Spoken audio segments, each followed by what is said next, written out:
మాతృదేవో భవ. నేను డాక్టర్ శ్రీధర్. నా నెంబరు 9295909819. ఇప్పుడు మనము చెప్పుకోబోయే విషయం ఏంటంటే, ఏ రాసుల వారికి ఏ వ్యాపారాలు లేదా ఏ ఉద్యోగాలు అనుకూలమైన ఫలితాలు ఇస్తాయి అనేటటువంటి విషయం గురించి మనం ఇప్పుడు చెప్పుకోబోతున్నాము. ముఖ్యంగా ఇప్పుడు ప్రప్రథమంగా మేషరాశి వారికి ఏ వ్యాపారాలు లేదా ఏ ఉద్యోగాలు అనుకూలమైన ఫలితాలు ఇస్తాయి అనేటువంటి విషయం కూడా తెలుసుకుందాం. అయితే ఇక్కడ చెప్పవలసింది ఏంటంటే, మనము విద్యాభ్యాసం పూర్తి చేసి సంపాదనకి ప్రారంభం జరిగిన నాడే ఒక నిర్ణయం తీసుకోవాలి. అది మనకి అంత నాలెడ్జ్ ఉండకపోవచ్చు. ఆ చిన్న వయసులో ఇంట్లో పెద్దవాళ్ళు ఇవ్వాలి ఆ సలహా. ఒకవేళ ఇంటిలోని పెద్దవాళ్ళు అన్ఎడ్యుకేటెడ్స్ అయి ఏ వ్యవసాయమో చేస్తున్నటువంటి వాళ్ళు అయితే వాళ్ళు సరి అయినటువంటి ఇప్పుడు ప్రస్తుత కాలంలో ఏం జరుగుతోంది, దేనికి డిమాండ్ ఉంది అనే విషయాలు వాళ్ళకి పెద్దగా పరిజ్ఞానం లేకపోవచ్చు. అటువంటప్పుడు మీ గురువులను అడిగి తెలుసుకోండి, లేదా మీ ఫ్రెండ్స్ని అడిగి తెలుసుకోండి. నిర్ణయం మాత్రం సరి అయిన సమయంలో సరి అయిన నిర్ణయం తీసుకోవాలి. ఏదో చేసేద్దాము అనుకుని చెప్పి మొదలుపెట్టి అందులో రాణింపు లేదని 40 సంవత్సరాలప్పుడు 45 సంవత్సరాలప్పుడు వ్యాపారం మారటం అనేది అంత కరెక్ట్ కాదని నా అభిప్రాయం. ఎందుకంటే ఆనాటికి వివాహం అయిపోతుంది, పిల్లలు 2-3 పిల్లలు ఉంటారు. ఈ కుటుంబ భారం అంతా మళ్ళీ కొత్త వ్యాపారంలోకి వెళ్ళేటప్పటికి అక్కడ మనకి 0తో ప్రారంభమవుతుంది. మళ్ళీ ఇప్పుడు ఇంతవరకు చేసినటువంటి వృత్తి ఏదైతే ఉందో ఈ అనుభవం దానికి ఏమాత్రం పనిచేయదు. అటువంటిప్పుడు మళ్ళీ 0తో ప్రారంభమవుతుంది. ఈ లోపల ఇంటి ఖర్చులు రోజు ఏ ఒక్క రోజు గడవదండి సంపాదన లేకపోతే. ఎందుకంటే భార్య, పిల్లలు, ఇంటి అద్దెలు, పెట్రోల్ ఇన్ని ఉన్నాయి. ప్రతిదీ ఖర్చే కదండి. అందుచేత వీటిని మనం మీట్ అవ్వడం అంటే వాటిని ఈ ఖర్చులు తట్టుకోవడం చాలా కష్టం అవుతుంటుంది. అందుచేత డెఫినెట్గా సరి అయినటువంటి సమయంలో సరి అయిన నిర్ణయం తీసుకోండి. అంతేగాని ప్రారంభించి కొన్నాళ్ళు వచ్చేస్తూ ఉంటే ఎప్పుడో అదృష్టం కలిసి వస్తే మంచిదే, వెరీ గుడ్, సంతోషం, శోభం. ఒకవేళ వ్యతిరేక ఫలితాలు వస్తే తట్టుకోవడం చాలా కష్టం అవుతుంది. ఇంటితో మనతో పాటుగా మన కుటుంబ సభ్యులు, మీ మీద ఆధారపడినటువంటి భార్య, పిల్లలు, ఇంకా ఉన్నట్టయితే తల్లిదండ్రులు అందరూ కూడా బాధపడవలసి వస్తుంది. అందుచేత సరి అయిన సమయంలో సరి అయిన నిర్ణయం తీసుకోండి. దానికోసమే ఏ రాసుల వారికి ఏ వృత్తుల్లో ఏ వ్యాపారాలలో లాభాలు బాగా వస్తూ ఉండే అవకాశం ఉన్నది అనేటువంటి విషయాన్ని మనం శాస్త్రం చెప్పిన విషయంగా మనం తెలుసు. సింహరాశి వారు, ఈ సింహరాశి జాతకులు ఏ వృత్తుల్లో రాణిస్తారు, ఏ ఉద్యోగాల్లో రాణిస్తారు అనేటటువంటి విషయాన్ని మనం తెలుసుకుందాం. ఎందుకంటే మనం చెయ్యబోయేటటువంటిది వ్యాపారం కావచ్చు, సొంతం కావచ్చు, ఎవరి దగ్గర ఉద్యోగం కావచ్చు. ఇందులో ఏం చేసినప్పటికీ మనకంటూ ఒక ఫ్లెక్సింగ్, ఒక ఉన్నత కావాలి. అందులో లేకపోయినట్టయితే మనకి సరైన గుర్తింపు ఉండదు, సరైన ఆదాయం ఉండదు. ఆదాయం చాలా ఇంపార్టెంట్, ఎందుకంటే కుటుంబాన్ని పోషించుకోవాలి కదండి. అలాగే మనం పెట్టుబడి పెట్టి కొన్ని కోట్లలో పెట్టామనుకోండి, దానికి తగినంత ఆదాయం కూడా రావాలి. అలాగే ఉద్యోగం చేసేవాడికి కూడా వాడి కుటుంబానికి సరిపడా ఆదాయం రావాలి. సొంతంగా పెట్టుకున్న వాడికే కాకుండా అందులో పనిచేసేటటువంటి ఆఖరి స్థాయి ఉద్యోగుడు కూడా వాడి కుటుంబాన్ని వాడు పోషించుకునేటటువంటి ఆదాయం ప్రతి వాడికి అవసరమే. కాబట్టి ఈ సింహరాశి వారికి ఏ ఉద్యోగాలలో, ఏ వ్యాపారాలలో తగినంత ఆదాయం లభిస్తుంది అనేటటువంటి విషయాన్ని ఇప్పుడు మనం తెలుసుకుందామండి. ఈ సింహరాశి వారికి గవర్నమెంట్ సర్వీసెస్ అంటే ప్రైవేట్ సర్వీసుల కంటే కూడా వీళ్ళకి ఈ సింహరాశి వారికి గవర్నమెంట్ ఉద్యోగం వచ్చేటువంటి అవకాశాలు కూడా.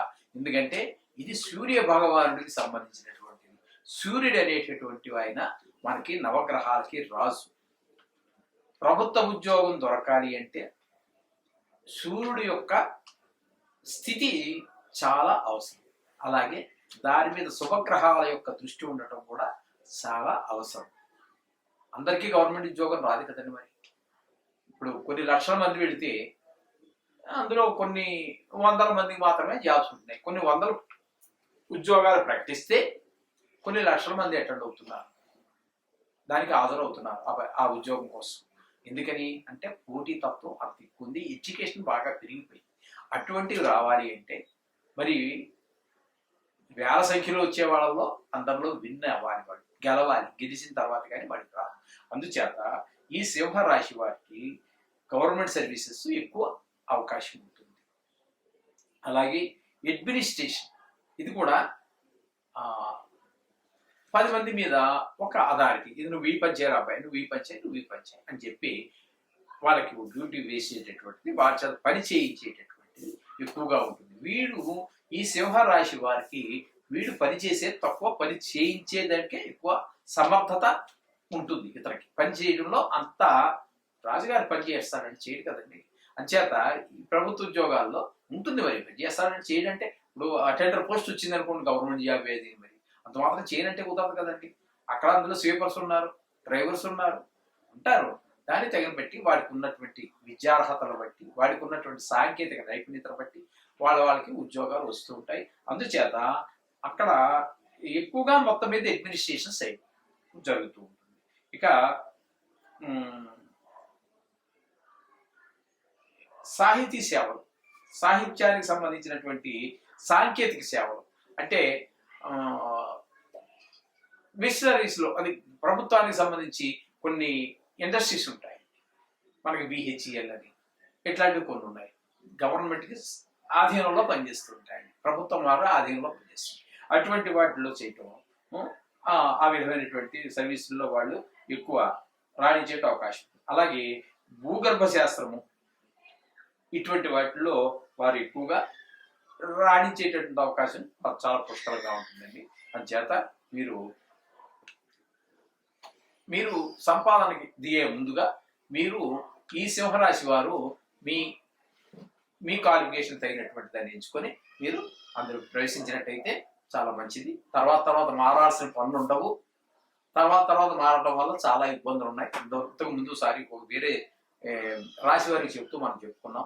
ఎందుకంటే కొంత వయసు అయిపోయిన తర్వాత వివాహం అయ్యి పిల్లలు అయిన తర్వాత మళ్ళీ ఇంకో ఉద్యోగంలో మారడం అనేది చాలా కష్టతరమైనటువంటి పని. సాధ్యమైతే కాదు, కొంతమంది రాణిస్తారు, చాలా తక్కువ మంది మాత్రమే రాణిస్తారు. ఎందుకంటే బాధ్యతలు నెత్తి మీద ఎక్కువ ఉంటాయి. ఈ బాధ్యతల నుంచి ప్రతి నెల ప్రతిరోజు అవసరమే కదండి ధనం. అందుచేత చాలా కష్టం అవుతుంది. నిర్ణయం తీసుకునేటప్పుడే సరియైన నిర్ణయం తీసుకోండి. అంటే మనకు తెలియాలని లేదు, తెలుసున్న వారి యొక్క సలహా తీసుకుని మంచి నిర్ణయం తీసుకున్నట్టయితే జీవితంలో పైకి వచ్చే అవకాశం. శోభం భూయాలు.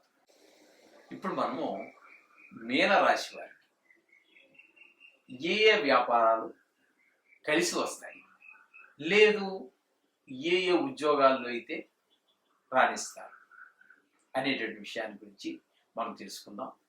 ఇది తెలుసుకున్న వారు సరియైన వయసులో ఉన్నవారైతే, అంటే వ్యాపారానికో లేదా సంపాదన ప్రారంభించినటువంటి వారు ఎవరైతే ఉన్నారో, ప్రారంభించేటటువంటి వారు విద్య పూర్తి అయిపోయింది, లేదా ఎక్కడో ఏదో నేర్చుకున్నారు, ఇంకక్కడ సంపాదన మీరు సొంతంగా చేయాలనుకున్నటువంటి వారు తప్పకుండా ఇటువంటి వాటిని వినడం ద్వారా లేదా పెద్దలను సంప్రదించడం ద్వారా, మనకి సలహా పెద్దవాళ్ళు ఇస్తే బాగుంటుంది.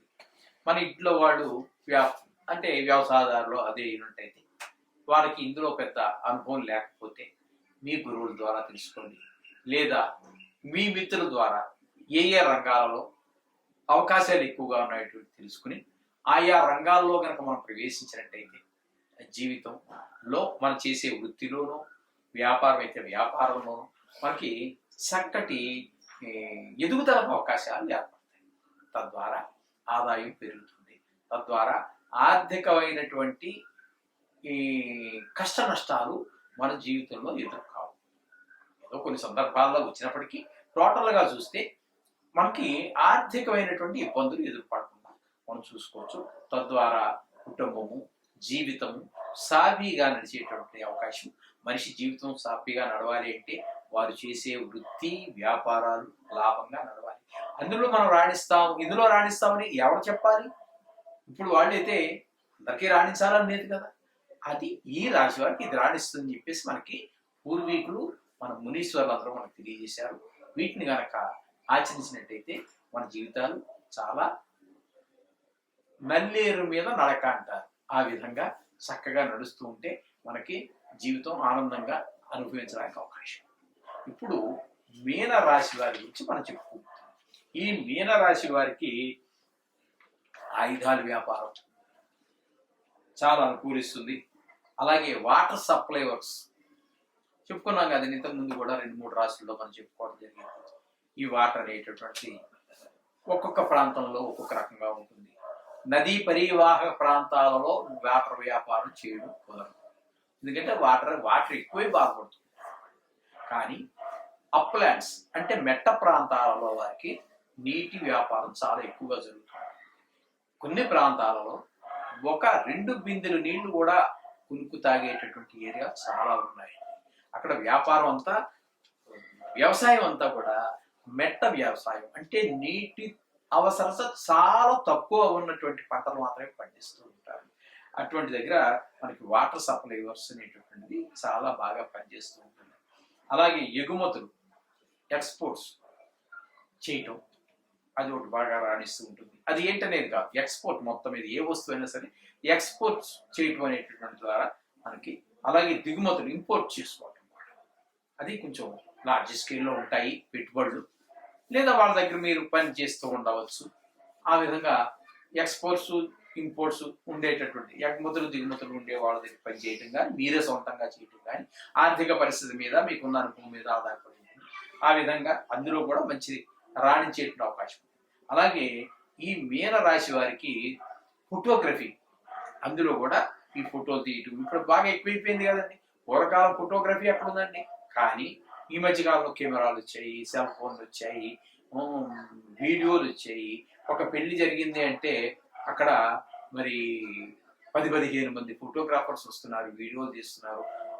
అక్కడ ఇంకా చెప్పకూడదు కానీ మరి అక్కడ వివాహం చేయించేటటువంటి బ్రాహ్మణుడి కంటే కూడా ఎక్కువ ప్రాధాన్యత ఈ ఫోటోగ్రాఫర్స్కి వచ్చేసింది. అక్కడ ఒకటే కాదు, ఆ ఫోటోగ్రాఫర్ వచ్చి అయ్యారు కొంచెం ఇటు జరగంటాడు, ఈ ఫోటోగ్రాఫర్ అమ్మాయి తరఫు వచ్చి ఇటు జరగంటాడు. ఎక్కడ ఈ వివాహం చేయించేటటువంటి పురోహితుడికి స్టేజ్ మీద కూర్చుని 4 మంత్రాలు చెప్పే అవకాశం కూడా ఇవ్వట్లేదు ఈ ఫోటోగ్రాఫర్స్. అంటే ఇప్పుడు వాళ్ళని ఉద్దేశించి వాళ్ళని ఏదో తక్కువ చేయడం అని కాదు, ఫోటోగ్రఫీకి ఆల్బమ్ చేయడం ఈ ప్రాముఖ్యత చాలా చాలా చాలా చాలా పెరిగిపోయింది. 30-40 సంవత్సరాల కిందకితే ఫోటోగ్రఫీ లేదు. మామూలు బ్లాక్ అండ్ వైట్ లో ఏదో ఫోటోగ్రాఫర్ ఏమో తీసుకొచ్చేవాడు, పెద్ద పెట్టిలా ఉండేది, దాంట్లో ముసుగేసుకుని ఏదో తలకాయ దూర్చి ఏదో చేసేవాడు. ఇప్పుడు అలా కదా, ప్రతి వాడి చేతిలో సెల్ ఫోనే. అక్కడ 1000 రూపాయలు మీరు పెట్టి కొన్నటువంటి ఫోన్లో కూడా మీకు కెమెరా ఉంటుంది. ఈ ఫోటోగ్రఫీ అనేటటువంటిది అంత జీవితంలో అంత ప్రాముఖ్యత సంపాదించేసింది ప్రతి వారి జీవితంలో కూడా. జత ఈ ఫోటోగ్రఫీ అనేటువంటిది కూడా ఈ మీనరాశి వారికి చాలా అనుకూలమైనటువంటి ఫలితాన్ని ఇస్తుంది. అలాగే పురోహితం అనేది కూడా ఇంతకుముందు మనం చాలా రాశుల వారు చెప్పుకున్నాం. అంటే బుధుడు గురువు యొక్క సంబంధాలు ఉన్నటువంటి వారందరికీ కూడా ఇప్పుడు చెప్పుకుంటున్నటువంటి ఈ మీనం కూడా గురువుకి సంబంధించినటువంటిదే. కాబట్టి పురోహితం అంటే ఎదురు వారి యొక్క హితాన్ని కోరటమే పురోహితం. పురం అంటే ఆ ఊరిలో ఉన్నటువంటి వారి యొక్క ప్రజల అందరి యొక్క హితాన్ని కోరేటటువంటి వాడు పురోహితుడు. ఇది గురువు యొక్క లక్షణాల్లో ఒకటి అనమాట. అందుచేత ఈ పురోహితం కూడా వీరికి రాణించే అవకాశం ఉంది. అలా అని చెప్పేసి ఇది కొంతమందికి పురోహితం అందరూ ప్రవేశించలేరు కదండి. ఇది ఎందుకంటే ఇది కొన్ని వృత్తులకే పరిమితం అయిపోయింది. ఎందుకంటే అక్కడ వాళ్ళు దీని మీద పెద్ద ఇంట్రెస్ట్ చూపించరండి. దీని మీద కొన్ని కులాల వాళ్ళు మాత్రమే దీని మీద ఆసక్తిని చూపిస్తూ ఉంటారు. వారికి ఆ విద్య నేర్చుకోవడానికి కూడా కాస్త ఈ నాలుక నోరు ఇవన్నీ కొంచెం నియమనిష్టలు అవన్నీ ఎక్కువ ఉంటాయి. అది కొన్ని కులాల వాళ్ళకు మాత్రమే సాధ్యపడుతున్నది. వారికి కూడా వాళ్ళలో కూడా చాలా మంది మీనరాశికి సంబంధించినటువంటి వాళ్ళు ఈ వృత్తి చేసేటువంటి వాళ్ళు ఎవరైనా మీనరాశి వాళ్ళు ఉన్నట్టయితే వాళ్ళు కూడా తప్పకుండా ఈ పురోహితంలో ప్రవేశించవచ్చు, ఆ విషయాలన్నీ తెలుసుకుని ప్రవేశించవచ్చు. అలాగే హాస్పిటల్స్ ప్రజలందరికీ సేవ చేసేటటువంటిది, రోగులకి రోగులందరికీ సేవ చేసేటటువంటిది. డాక్టరే కావచ్చు, నర్సే కావచ్చు, అక్కడ స్కావెంజరే కావచ్చు, ఏదైనా కానివ్వండి, మొత్తం మీద సేవ చేసేటటువంటి అవకాశం ఈ ఆ బుద్ధి ఇక్కడ మీన రాశి వారికి ఉంటుంది అనమాట అండి.